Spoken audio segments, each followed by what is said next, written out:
This will be my process ID primer for ETM 2080, and this was created by Christopher Aponte.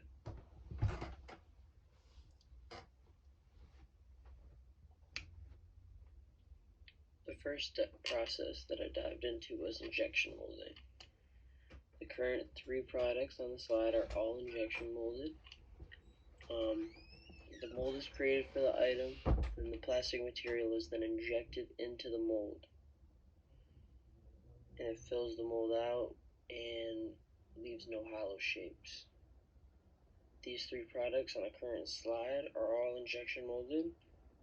They possess some strength, the lid of the cooler having the most strength, and the ice tray has a complex geometry which is only found in injection molded items. For the next 3 products, they've also underwent the process of injection molding. These 3 products contain no hollowness to them, which means they have a very high density. All 3 products are very thick. These 3 products are really built to last, especially the level and the triangular scale. I found these 2 items while looking in my grandfather's shop, and they're built to withstand a lot of wear and tear. They can undergo a lot. For my next 2 injection molded items, I have a trash bin and the trash bin's wheels. Both products have a very complex shape to them. The wheels have that indent on them, and the trash bin itself has a very complex geometry. Both the trash bin and the wheels are very thick, which makes them very durable, which is good because the trash bins are usually located outside and the wheels are usually rolled on concrete. So they must be built to withstand daily wear and tear. Both parts could be manufactured rather quickly and with many variations. For my last 2 injection molded items, I have my phone case and my PS4 controller. The phone case is definitely injection molded because it has no hollowness to the case. The controller pieces can be all made separate and then assembled. The pieces can be made by injection molding. Both items were made to undergo daily wear and tear. I use my phone case every day, of course, and I use that PS4 controller most every day. The next plastics manufacturing process that I looked into was blow molding.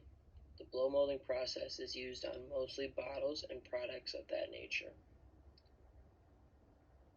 Blow molded items usually have a seam on the outside, as seen on the Listerine bottle below. These 3 products are resistant to chemical reactions, especially the Listerine bottle and the lighter fluid. They won't very easily deteriorate. And especially on all 3 of these products, usually blow molded items have a very rounded edge. For my next 3 products, they are also blow molded. These products are all very hollow in shape, especially the toy and the lighter. Toys are a huge product in the blow molding industry, and they account for a lot of the products being made by the process. These products are all very lightweight, and the lighter is very chemical resistant because it's supposed to hold in the lighter fluid.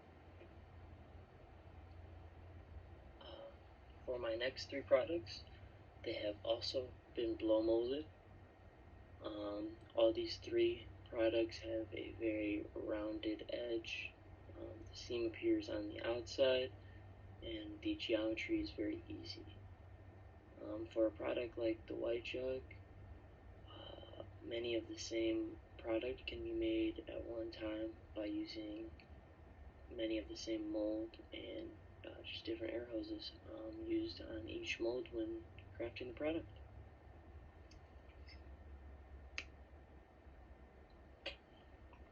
For these two blow molded products, you can easily find the seam that was left by the mold on the outside of the product.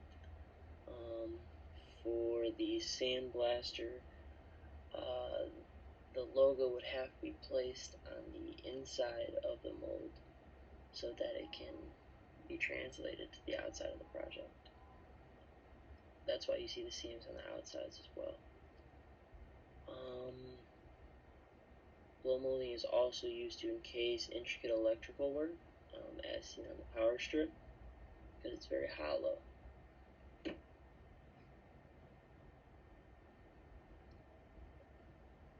The next plastics manufacturing process that I looked at was extrusion. And for my extruded item, I have a hockey mask here. The hockey mask is very thin. It's very lightweight. The ends curl up of the hockey mask where the threads are. This leads me to believe that the hockey mask was pressed up before it was finished, which would lead to an extrusion. The holes in the hockey mask could be cut into it after the process of extrusion.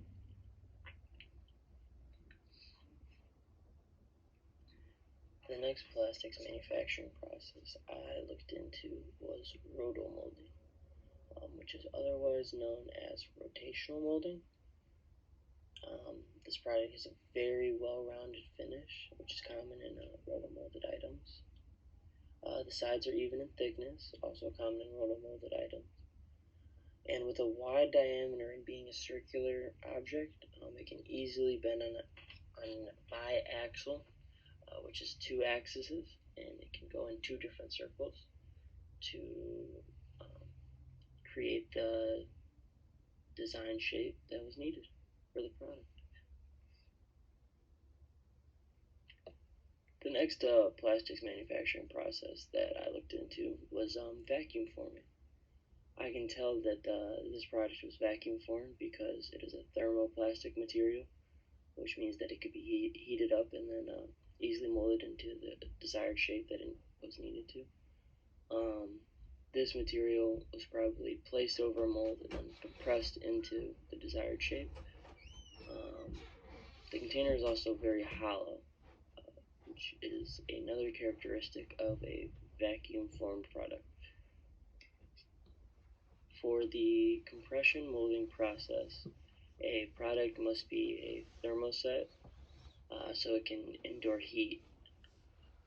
And to produce the product, the plastic material cannot be heated up to produce it. So the plastic material will usually come in as a clump, and the plastic is pressed between the mold and a solid surface, and the final product is a shape like the ashtray here. Compression molded items are built to endure heat. In the case of this ashtray, heat from cigarettes. If you burn this item, the overall shape will not deteriorate. And for my final plastics manufacturing process that I dived into, I looked at expanded foam. Through my research, I discovered that expanded foam is really styrofoam, and the pattern on the foam is from the sand, which is used in creating the material. The sand is a refractory compound, and it provides a smoother finish, and it reacts with the molten metal used to make the actual styrofoam. This also improves the product's temperature resistance, and as I stated before, molten metal was used to expand the foam into the styrofoam that we use on a day-to-day basis.